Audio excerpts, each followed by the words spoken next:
Welcome, everybody, to Today in Space. I am, as always, your space science podcast host from the East Coast, Alex Giorfanos. Today, we're going to be starting a new segment, and most of the time on this space science podcast, we talk about space and science and engineering and the different aspects of how you get something to space and how you get to do this long term. We followed SpaceX through all the years of reusability. And over the years, we've been talking to other human beings who work in STEM or in space in some way. And one thing that we've found over the years is that as nerdy and as scientific and as robotic as scientists and engineers can be, at the end of the day, we are all human beings. And, engineers typically, as that's my background, degree in aerospace engineering, worked in manufacturing for a while. And then now I still work in manufacturing. I work in 3D printing and technology. And as smart as we can be, we do all these things to get ourselves into a great place to be able to do work. A lot of the times, engineers and scientists will push themselves, give themselves really bad fuel like sugar and things that are just not great for them. We are in a human vessel. So we are human beings. We've got to learn about what it means to be a human being, because if we can be at peak human capability, we're going to be able to do the best science, work the best with other human beings. And so this is going to be called the human factor. And it's a really important part of the world and science and space. It is about the human being at the end of the day. So let's talk about being a human being. So this is a journey to wellness, and we've got a lot of things that we're going to talk about throughout this segment. I would love to have people on that are smarter than me. Biology, not my best subject. Not my best subject. So I am not an expert here. I will be pulling up research papers over time as we talk about different aspects of human life. We're going to use science as a guided way to make science-based decisions towards our own wellness. There's a lot of different resources out there and podcasts of people who are actual experts. So I would love to have interviews with those people on this podcast. This week, I'm going to share a little bit about my wellness journey to kind of capture what it is that we're going to be talking about here. And on this episode is caffeine, because that is one of the things that, while it is extremely valuable to me, I am trying to find a balance with it. And that is actually a perfect segue. One of the things, like we're talking about, caffeine is this topic for this episode, and the human factor. I drink it all day long, and it's a lot of coffee. I've gotten to the point where I'm basically making it at home and bringing it in a giant thermos every single day, hot. I do right now. I've got cream and sugar in there. We'll talk more about that on the wellness journey after that. But I have really been looking to change up my caffeine intake. I don't like how high my heart rate is at rest. It's not super high, but it's higher than I'd like it to be. I also have a lot of anxiety and this is part of the human factor. I deal with managing my anxiety, and I think it's increased over the years. And the caffeine, especially over-caffeinating myself, does not help me in that area. And a lot of my wellness journey is around stress, but we'll get to that another time. Our sponsor, Magic Mind, is made by folks who also, caffeine was a huge part of their life.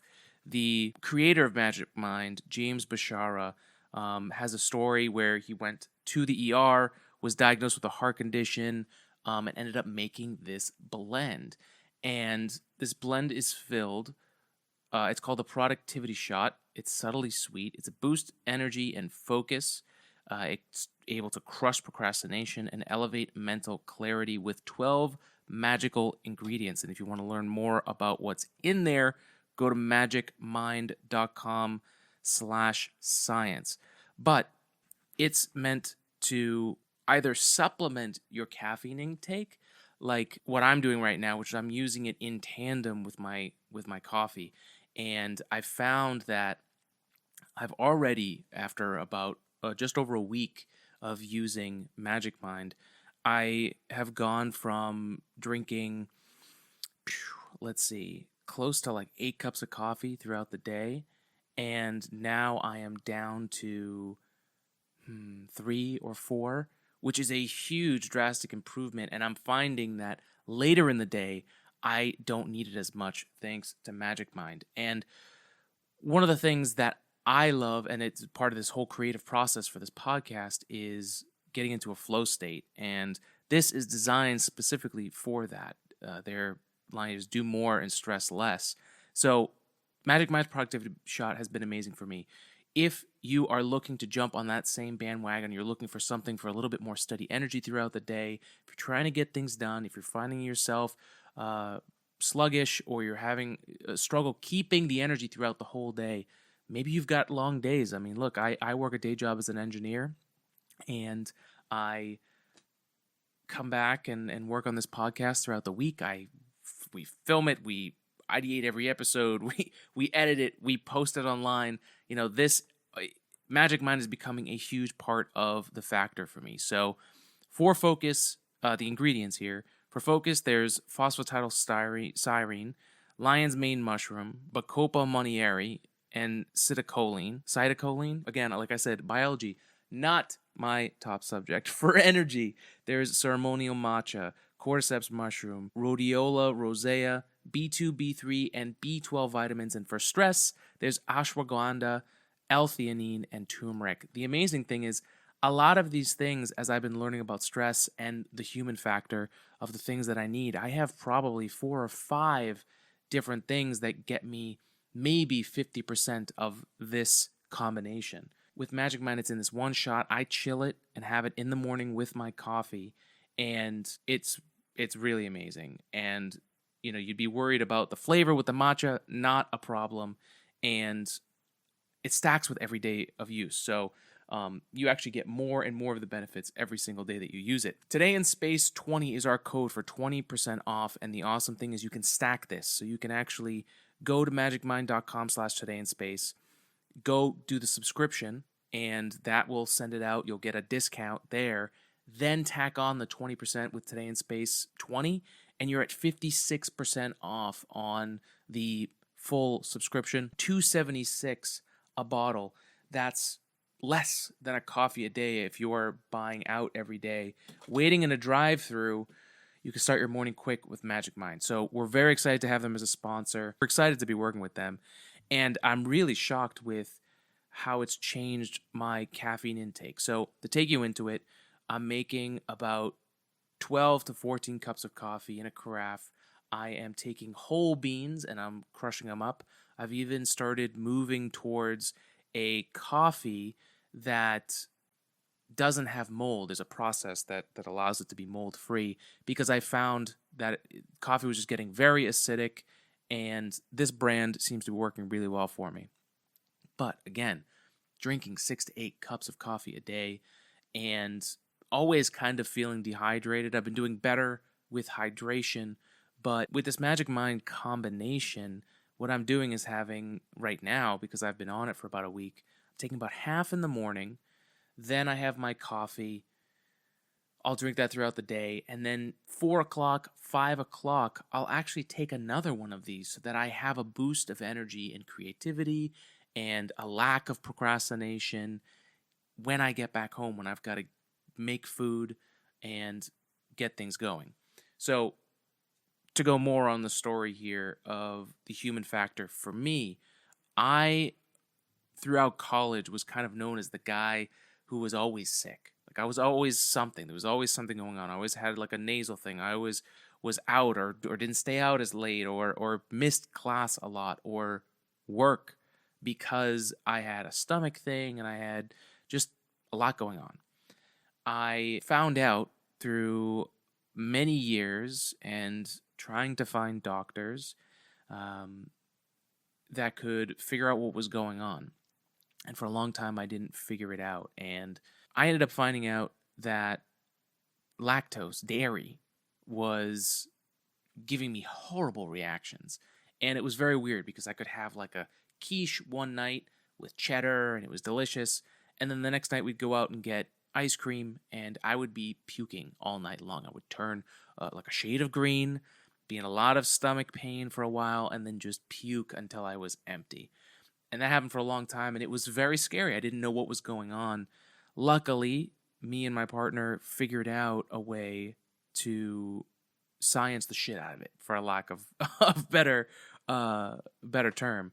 And we went through the process of eliminating foods and dialing in, was it the milk fats that I was allergic to, or was it the lactose itself? And we found out the lactose itself was the thing that I was allergic to. So for a while I was taking, a lactose aid pill with it, but I found that it's really hard to just have a little bit of dairy. So it would just get less and less effective over time, to the point where then I would be going to, say, like a family event at a place where there actually, there is no lactose option. It's gotten a lot better over the years, but basically would eat something, mix it with alcohol, and it was just horrible. So this brought me to where I found out that I really just needed to cook all my food, especially with lactose and it being such a contact allergy. It's something that I need to be careful with, and I wanted to get to a place where I was not a burden on somebody else, and that I could also invite people over and have them have delicious meals. I don't want to eat not good tasting food, so I now cook every meal. Now it's a lot of work, and I could not do it alone. If Sarah wasn't helping me with a lot of this stuff, especially the planning of this stuff, I would be very lost. I would be eating the same thing. I would go back to a really old thing where it was like peanut butter and jelly every night. just food has, it's just like, get it in there, give me the energy, and let's move on. But I've come a long way. We've made some really delicious stuff, to the point where, I think maybe long term, if this works out, I'll probably get into some kind of cooking of something. But that's neither here nor there. We're here to talk about the human factor. So, food allergies have been a big thing. I ended up, because for some reason it was, even with insurance, extremely difficult to get my primary care doctor to find somebody who could run an allergy test. It was just friction of a system that just is not working. I think many of us can relate to that. So I ended up finding a doctor who was running tests independent. I wasn't his patient, but he would run the tests. And they actually sent, this is during the pandemic, actually. I ended up getting this test, found out that not only, the dairy thing, I'm actually, the lactose, I'm not allergic to dairy, but I know the lactose, and the blood tests confirm that. I also found out that I'm allergic to wheat and gliadin, which helps bread rise, and gluten. So a pizza is a death pizza for me. But there's amazing alternatives. There's, this is the best time to be allergic to those two things. And through this journey, I've learned so much about the quality of food, the things that are put on our foods, and I also have had a really big journey in my own personal and mental health.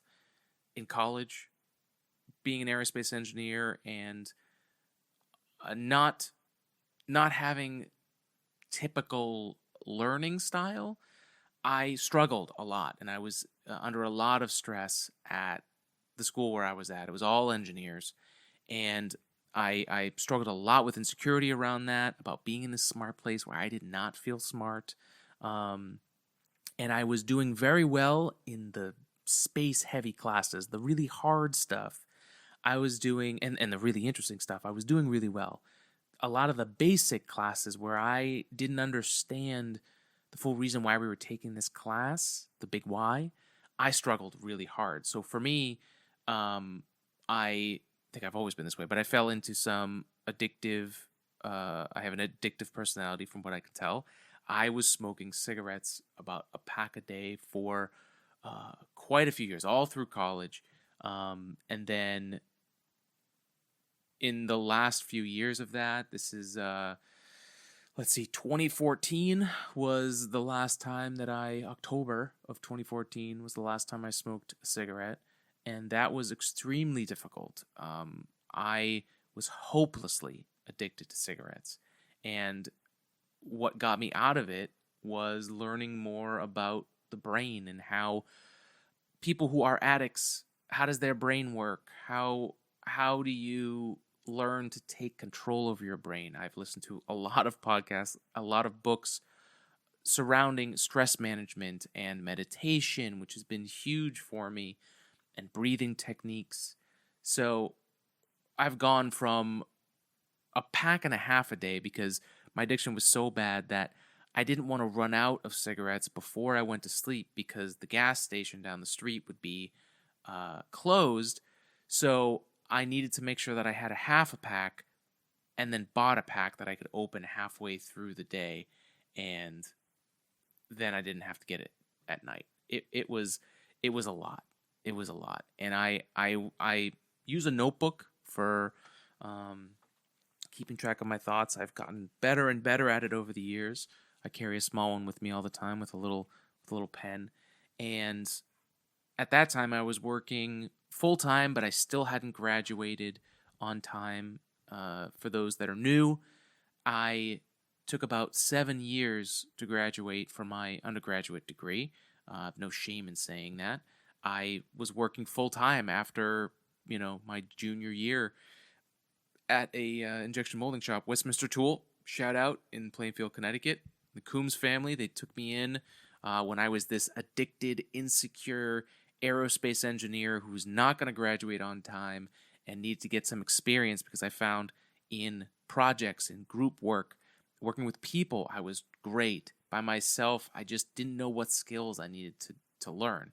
So for me, it was a lot about, the people that I'm working with and understanding and answering the why for myself. Why am I working on this? Why am I doing this? And I learned a lot about just making things in injection molding.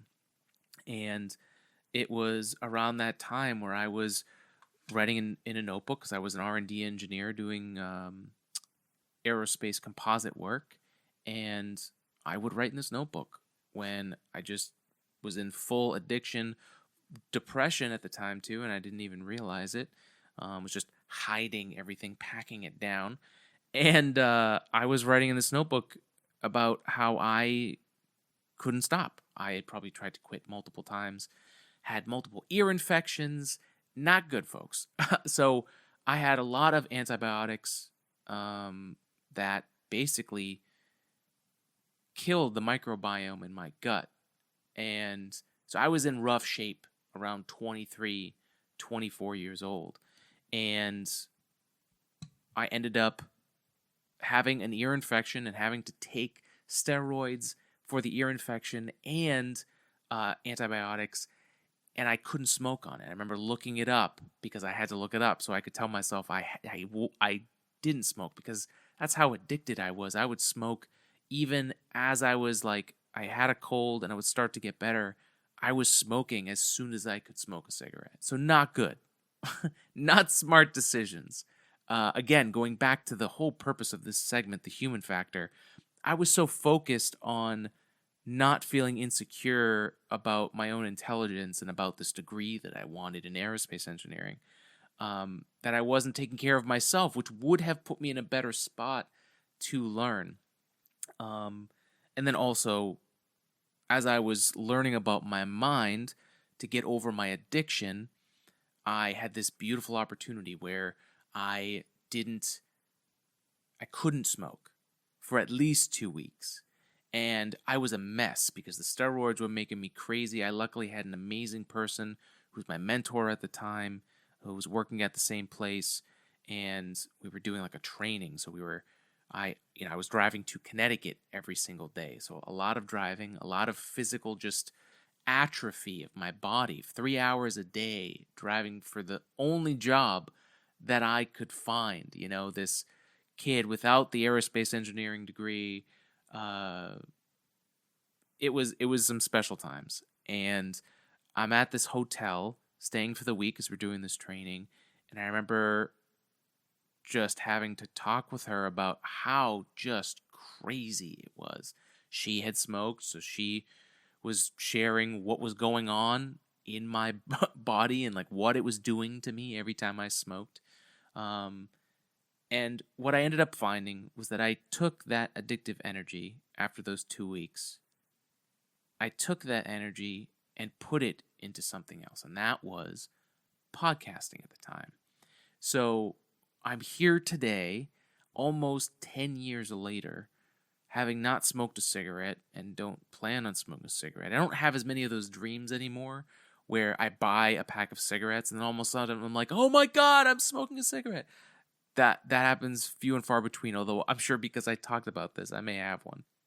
I am 10 years from this because I started to learn about how my brain worked. That found me to the point where I started learning about flow state, which is really amazing that Magic Mind is our sponsor because it really does connect all the way back then, that journey, like about 10 years ago. So, again, today in space 20 for 20% off. It's really amazing how far I've come. I've gotten to the point where I learned about my food allergies. We've been eating good food, cooking good food, and that's a whole other thing that I think relates to so many different people. I found out about my learning style and found that I have many ADHD tendencies. I'm not going to say that I am ADHD because I don't know. I have not gotten tested. But as an adult at this point, I don't think that I'm going to get a pass on that. Although, looking into the research, I'm convinced that I certainly have a bit of it. So, a lot of the stuff in here in Magic Mind is actually stuff that I've been looking at, non-pharmaceutical ways to make sure that my dopamine is actually being fired so that my memory actually works. But that's a podcast for a whole other episode. Flow state is something that's really magical, and I have really structured my life around being able to do these creative things like the podcast, like the 3D printing lab that we have, EG3D, and promoting space and science. I also the 3D printing lab also helped me find my day job where I work at a 3D printing company. I work with metals and composites and sand and so many different things, resin, and then I have printers at home that I get to work on. I'm constantly in a flow state, and I think that's part of why I love Magic Mind. But I've learned a lot along the ways, including some behavioral stuff that I can learn about how to best put my learning style into real life, to be constantly learning, humble about the fact that I don't know something, which I think is truly scientific.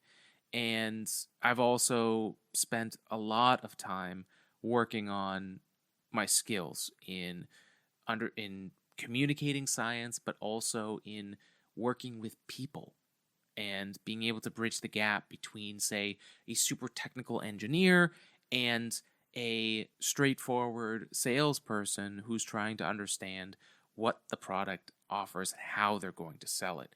I've found my own little niche in that way. So, needless to say, there's a lot that we're going to talk about throughout this Human Factor series. So, what I'd love to know is what your journey for wellness is, whether you're just starting it, whether this is some kind of tiny bit of inspiration that's going to get you to take the first step. Reach out to us, todayinspacepodcast@gmail.com. Email us. We'd love to hear what you're doing or what you'd like to do. We're going to take your recommendations on like what you'd like us to cover on the Human Factor. We've got a lot of things that we were thinking about, at least just from like our perspective of what would be useful. So there's, cooking all your food, like how healthy is that? What can you do for that? Especially with our little, major factor of food allergies. We've gotten really good at working around that and taking a recipe that's not allergy friendly and making it into something delicious. Meditation has been a huge part of my stress management. Attention-based behavioral tools I learned that help me really access my attention span. Addiction, again, I kind of talked a lot about that this week. I think that's a big thing, and we can talk about that. Microplastics, getting blood work, inflammation. There's a lot that we can cover here on the podcast, and I'd love to know what you think. So hit us up, todayinspacepodcast@gmail.com. Hit us up on Today in Space on TikTok, Today in Space Pod on X and Instagram, and head over to todayinspace.net to check out what we're doing. And don't forget our sponsor, Magic Mind. Truly, a week in has already changed my caffeine intake in a large way. And for me, caffeine is what helps a lot of those ADHD tendencies stay focused. And the fact that my heart rate is lower on average, the fact that I'm not as dehydrated throughout the day, and the fact that I'm not very jittery right before I go to bed, it's been huge. So magicmind.com/todayinspace. Use the code todayinspace20 for 20% off and get up to 56% off on a subscribe order, and bring this down to well below a cup of coffee a day. Who knows? It might even replace it for you. At the very least, you'll drink less, feel better, and that's what the human factor is all about. So thanks for joining us on this new episode of Today in Space.